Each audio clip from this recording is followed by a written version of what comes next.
بسم اللہ الرحمن الرحیم۔ السلام علیکم۔ آج کی اس ویڈیو میں ہم آپ کو بتائیں گے وہ 5 جانور کون سے ہیں جن کی دعا اللہ تبارک و تعالی فوراً قبول کرتا ہے، اور اگر کوئی شخص ان پر ظلم کرے تو اللہ تبارک و تعالی ان کی بد دعا بھی قبول کرتا ہے۔ لہذا نہایت ہی معلوماتی ویڈیو ہے، گزارش ہے کہ آخر تک ضرور دیکھیے گا۔ محترم ناظرین، حضرت سلیمان علیہ السلام اللہ تبارک و تعالیٰ کے وہ برگزیدہ پیغمبر ہیں جو کہ حضرت داؤد علیہ السلام کے فرزند ہیں۔ حضرت داؤد علیہ السلام کے انتقال کے بعد کم عمری میں ہی حضرت سلیمان علیہ السلام تخت نشین ہو گئے۔ آپ علیہ السلام کا سلسلہ نسب حضرت ابراہیم علیہ السلام سے جا ملتا ہے، اور اللہ تبارک و تعالیٰ نے حضرت سلیمان علیہ السلام کو بہت سے معجزات عطا فرمائے، جن میں سے چند ایک یہ ہے۔ نمبر 1، ایسی عظیم بادشاہت جو ان سے پہلے کبھی کسی کو نہ ملی اور نہ ہی ان کے بعد کسی کو میسر آئی۔ نمبر 2، انسانوں کے علاوہ جنات اور شیاطین کو بھی آپ علیہ السلام کے تابع کر دیا گیا تھا۔ نمبر 3، ہوا کو بھی حضرت سلیمان علیہ السلام کے تابع کر دیا گیا۔ حضرت سلیمان علیہ السلام اپنے تخت پر بیٹھ کر 1 ماہ کی مسافت صبح سے لے کر شام تک طے کر لیا کرتے تھے۔ نمبر 4، ان کے لیے پگھلے ہوئے تانبے کا چشمہ جاری کر دیا گیا۔ نمبر 5، ہر طرح کے جانور کو نہ صرف آپ علیہ السلام کا فرما بردار کیا گیا بلکہ ان کی بولی سمجھنے اور بولنے کی صلاحیت بھی عطا فرمائی۔ ناظرین کرام، حضرت سلیمان علیہ السلام فرماتے ہیں کہ جانوروں اور پرندوں میں سے کچھ ایسے ہیں جن کی دعا اور بدعا اللہ تبارک و تعالی فوراً قبول کرتا ہے۔ حضرت سلیمان علیہ السلام فرماتے ہیں کہ میں نے بہت انسانوں کو ان 5 جانوروں کی بدعا لگتے ہوئے دیکھا۔ اگر تمہاری کوئی دعا قبول نہیں ہوتی تو تمہیں چاہیے کہ ان 5 جانوروں کے ساتھ ایک کام ضرور کرو۔ اس ایک کام کی برکت سے اللہ تبارک و تعالیٰ تمہاری دعا کو ضرور قبول کر لے گا۔ پیارے ناظرین، آپ جانتے ہیں کہ یہ 5 جانور کون سے ہیں کہ جن کے بارے میں حضرت سلیمان علیہ السلام کا یہ قول ہے کہ ایک مرتبہ حضرت سلیمان علیہ السلام کو یہ خبر ملی کہ کسی نے کتوں کو زہر دے کر مار دیا۔ آپ علیہ السلام نے فوراً اس شخص کے گھر پہنچ گئے۔ جب اس شخص نے وقت کے شہنشاہ اور نبی کو اپنے گھر میں دیکھا تو بہت خوش ہوا اور خوب خدمت میں لگ گیا۔ وہ شخص کہنے لگا کہ اے اللہ کے نبی، آپ نے آنے کی زحمت کیوں کی؟ آپ مجھے حکم کر دیتے تو میں سر کے بل چل کر آپ علیہ السلام کی خدمت میں حاضر ہو جاتا۔ حضرت سلیمان علیہ السلام نے اس بندے کو کہا کہ اپنے سارے گاؤں والوں کو اکٹھا کر لو، میں تمہیں ایک بات بتانے والا ہوں، اگر تم میری بات پر عمل کر لو گے تمہارے آنے والی نسل سنور جائے گی، لیکن اگر تم میری بات پر عمل نہیں کرو گے تو تمہارے آنے والی نسلیں تباہ و برباد ہو جائیں گی۔ چنانچہ اس بندے نے سارے گاؤں والوں کو اکٹھا کیا۔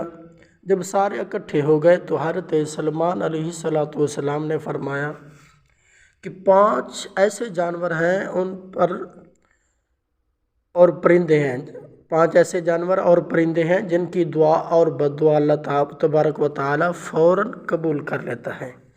نمبر 1، حضرت سلیمان علیہ السلام نے فرمایا کہ کبوتر ایک ایسا پرندہ ہے جو اللہ تبارک و تعالیٰ کی حمد و ثنا اور نبیوں سے محبت کرنے والا پرندہ ہے۔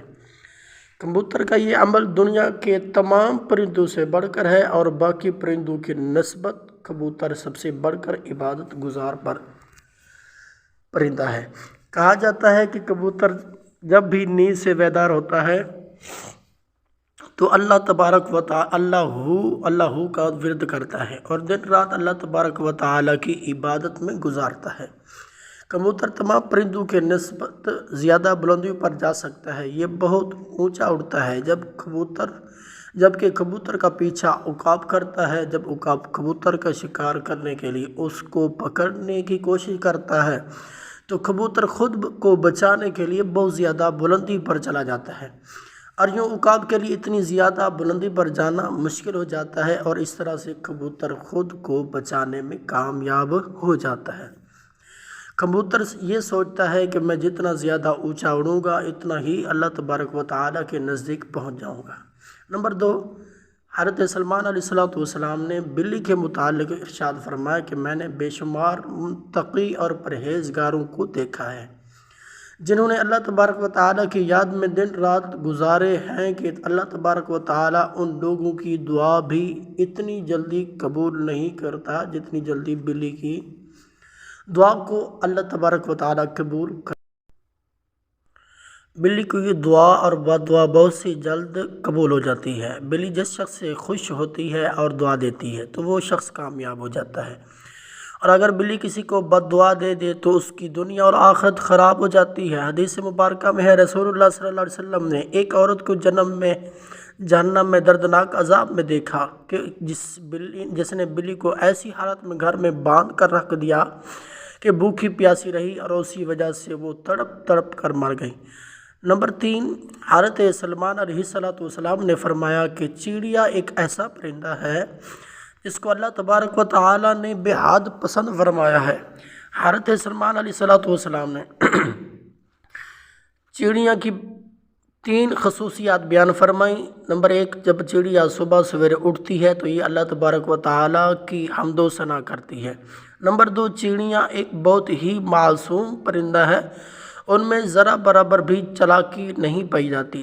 نمبر 3، چڑیا اللہ تبارک و تعالیٰ پر بہت بھروسہ رکھتی ہے اور ان کا یقین ہے کہ جو رب ہمیں صبح نئی زندگی دے گا تو وہ کھانے پینے کا بھی بندوبست کر دے کہ ہمارے لیے کافی ہے اور ہمیں کچھ کرنے کی ضرورت نہیں۔ نمبر 4، حضرت سلمان علیہ السلام نے فرمایا کہ لوگوں کا کہنا ہے کتا ایک ناپاک جانور ہے، اس وجہ سے لوگ کتوں کو مارتے ہیں اور خیال کرتے ہیں کہ کتوں کو مارنے سے گناہ نہیں ملتا۔ تاریخ میں ایسے بے شمار واقعات موجود ہیں کتوں کو دکھ دیا ہے تو کتوں کی بد دعا سے اللہ تبارک و تعالیٰ نے انہیں برباد کیا۔ اللہ تبارک و تعالیٰ نے کتوں کو مارنے والوں کو جہنم میں ڈال دیا، اور جن لوگوں نے کتوں سے پیار کیا تو اللہ تبارک و تعالیٰ نے ایسے لوگوں کی بخشش فرما دی۔ جان لیجئے کہ قرآن پاک میں بھی کتوں کا ذکر آیا ہے، جس طرح اصحاب کہف میں کتوں کا ذکر آیا ہے جو کہ اللہ تبارک و تعالیٰ کے ولیوں سے محبت کی بنا پر جنت میں داخل ہوگا۔ جان لیجئے کہ کتے کا تھوک ناپاک ہے، لیکن کتے کو ہاتھ لگانے سے وضو نہیں ٹوٹتا، مگر کتوں کو گھر میں رکھنا حرام ہے کیونکہ کتے فرشتوں کو دیکھ کر بھونکتے ہیں۔ یہی وجہ ہے کہ جس گھر میں کتے موجود ہوں تو اس گھر میں رحمت کے فرشتے داخل نہیں ہوتے، جبکہ انسان اپنی کھیتی باڑی یا جانوروں کی حفاظت کے لیے گھر سے دور کسی جگہ پر کتا رکھ سکتا ہے لیکن گھر کے اندر نہیں رکھ سکتا۔ نمبر 5، حضرت سلمان علیہ السلام نے فرمایا کہ ہم چیونٹی کو ایک عام سا جانور سمجھتے ہیں، اور اسے پاؤں تلے رون دیتے ہیں۔ آپ علیہ السلام فرمانے لگے کہ ہم لوگ اگر چیونٹی کی اہمیت کو جان لیں تو کبھی بھول کر بھی چیونٹی کو نہیں ماریں گے۔ قرآن کریم میں سورۃ نمل مکمل طور پر چیونٹیوں کے بارے میں ہے۔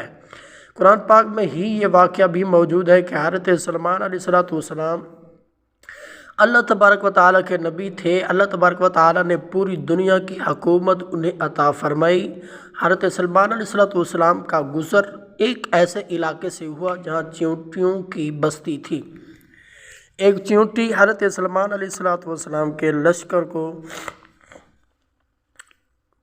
لشکر کے پاس آتے ہیں تو دیکھتی ہے تو دوسری چیونٹی کو بلند آواز میں پکارتے ہیں، دوسری چیونٹیوں کو بلند آواز میں پکارتی ہے کہ حضرت سلمان علیہ السلام کا لشکر آ رہا ہے، حضرت سلمان علیہ السلام کے لشکر سے دور ہو جاؤ، کہیں ایسا نہ ہو کہ تم سب حضرت سلمان علیہ السلام کے لشکر کے نیچے آ کر کچل جاؤ۔ اس پر حضرت سلمان علیہ السلام نے اس چیونٹی کی بات کو دور سے ہی سن کر مسکرا دیتے ہیں۔ جان لیجئے کہ چیونٹیاں بھی انسانوں کی طرح ہی اپنی زندگی بسر کرتی ہیں، جدید ریسرچ سے بھی یہ بات ثابت ہوتی ہے کہ چونٹیاں بستی بنا کر رہتی ہیں۔ چونٹیاں زیادہ تر بستیوں میں ہی اس طرح رہتی ہیں جیسے انسان اپنے معاشرے میں رہتا ہے۔ حضرت سلمان علیہ السلام نے ارشاد فرمایا کہ جو کوئی بھی چونٹیوں کو مارتا ہے تو اللہ تبارک و تعالیٰ اس سے رزق کی دولت چھین لیتا ہے۔ اگر کوئی چونٹی انجانے میں پاؤں کے نیچے اگر مر جاتی ہے تو وہ ایک الگ بات ہے، لیکن کبھی بھی جان بوجھ کر چونٹیوں کو مارنے کی غلطی نہیں کرنی چاہیے، اور اگر تم یہ غلطی جان بوجھ کر کرو گے تو رزق سے ہاتھ دھو بیٹھو گے، اور اگر کوئی چیز آپ کے ہاتھ سے گر جائے تو اسے چونٹیوں کے لیے رہنے دیا کریں، اس طرح وہ آپ کو دعائیں دیں گی، جیسے اللہ تبارک و تعالیٰ آپ کے رزق میں اضافہ کرے گا۔ لیکن علماء کرام یہ بھی بتاتے ہیں کہ چونٹیوں کے بعض اقسام زہریلی بھی ہوتی ہیں، جو اگر جسم کے کسی حصے پر کاٹ لیں تو وہاں پر سوجن وغیرہ آ جاتی ہے۔ لہذا اس بات کو دلیل مانتے ہوئے علماء کرام کا کہنا ہے کہ اگر انسانوں کو چونٹیوں سے خطرہ ہو تو انہیں مارا بھی جا سکتا ہے۔ محترم ناظرین، حضرت سلمان علیہ السلام نے یہ 5 باتیں لوگوں کو بیان کرنے کے بعد انہیں فرمایا کہ اب میں آپ کو ایک ایسی راز کی بات بتانے والا ہوں کہ کبھی بھی کسی جانور یا پرندے کو جان بوجھ کر نہ مارو، کیونکہ وہ ابھی اللہ تبارک و تعالیٰ کی مخلوق ہے۔ ہمیں اللہ تبارک و تعالیٰ کی مخلوق کو کبھی بھی نقصان نہیں پہنچانا چاہیے۔ اللہ تبارک و تعالیٰ کی مخلوق سے جس قدر ہو سکے پیار سے پیش آنا چاہیے۔ اللہ تبارک و تعالیٰ سے دعا ہے کہ نیکی کی بات کو سننے، سمجھنے اور اس پر عمل کرنے کی طاقت و توفیق مرحمت فرما۔ میرا سننا اور آپ کا سنانا قبول و منظور فرمائے، آمین یا رب العالمین۔